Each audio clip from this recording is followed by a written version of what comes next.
कोटा से नन्ही वर्णन कर रहे हैं कि जो लोग कमंडल से पानी पीते हैं। ये वाला हो गया था। मेरठ से अगला प्रश्न छवि जैन नमोस्तु करते हुए निवेदन कर रही हैं। उनकी जिज्ञासा है कि वो धर्म करती हैं पर उनके पति रोकते हैं, बोलते हैं कि हमेशा धर्म करती रहती है, इस परिस्थितियों में वह क्या करे? देखिए, ऐसा आता है जीवन में, अपन ने किसी को विघ्न दिया होगा तो अपने जीवन में भी विघ्न आया होगा। तो मेरा ये मानना है कि इन सब चीज़ों से अपन ऊपर उठते हैं। लोग हो सकता है कि आपके लिए अंतराय डालने आते हो, लेकिन अपन को डरना नहीं है, अपने को डरना नहीं है। क्यों?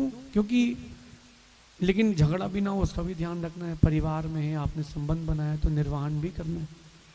तो डरे नहीं किसी भी परिस्थिति में। और अगर कोई आपको धर्म करने से रोकता भी है तो वो अपना काम करे, आप अपना काम करें। अक्सर ये होता है कि हम व्यक्ति को दोष देते हैं और दोष हमारा रहता है। हम निमित्तों को दोष देते हैं, जबकि दोष हमें उपादान को देना चाहिए। हम बाहर की चीज़ों से आकर्षित हो जाते हैं। आप मानो ही नहीं कि वो कुछ कह रहे हैं। अपनी शक्ति, मैं मानता हूँ कि परिस्थितियाँ जिसके ऊपर बीतती हैं वही उस बात को समझता है। मैं आपको केवल बता सकता हूँ, आपके मन को एक तसल्ली दे सकता हूँ। बाकी जो आपने जीवन में परिस्थितियाँ बनी आई वो आपको ही झेलना है। लेकिन आप अपने उपादान को मजबूत करें, निमित्तों पर ज़्यादा आश्रित ना हो। उपादान को अपने जितना मजबूत करेंगे उतना अच्छा होगा। यही माने कि पूर्वित कर्म है। हमने कभी किसी को अंतराय डाला होगा तो आज हमको अंतराय उदय में आ रहा है। अगर हम किसी को नहीं डालेंगे तो नहीं आएगा। आज इस परिस्थिति को अगर साहस से, धैर्य से सहन करेंगे तो आने वाले वक्त में परिस्थिति नहीं आएगी। धर्म करें। और रही बात आपके परिवार की, अगर मना भी करते हो तो भी अपनी शक्ति से करते रहें। एक दिन करते रहेंगे तो वो भी स्वीकार लेंगे। यहाँ लोकल नमोस्तु। यहाँ पर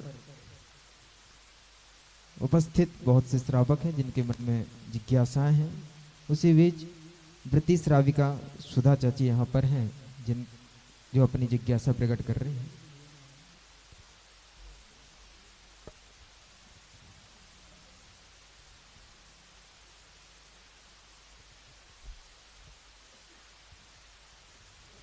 तेजस्वी सूरज जैसे पर सूरज जैसी आग नहीं, शीतल है चंदा जैसे पर चंदा जैसा दाग नहीं, सागर से गंभीर धीर पर सागर जैसा झाग नहीं, मेरे विद्या विशुद्ध आदित्य अप्रतिम सहज सागर जी, आपके जैसे कहीं त्याग और वैराग्य नहीं, आपके जैसा कहीं त्याग और वैराग्य नहीं। महाराज जी गुरुवार को मेरे परिवार का और मेरे व्रति मंडल का बारंबार नमोस्तु नमोस्तु नमोस्तु। परम पूज्य छल्लक जी को इच्छामी इच्छामी इच्छामी। महाराज जी, मुझे ये जिज्ञासा है, हमेशा कृत कर्म सुनते रहते हैं और समाचार सुनते हैं, वह कृत कर्म और समाचार क्या कहलाता है? देखिए माँ, दो चीज़ें मुनियों की चर्या में अलग से बताई गई है। 28 कृति कर्म और 10 प्रकार की समाचारी। 28 कृति कर्म और 10 प्रकार की समाचारी, इच्छाकार, मिच्छाकार, तथाकार और 10 प्रकार की समाचारी मूलाचार आदि सभी चरणान्यों के ग्रंथों में दी हुई है।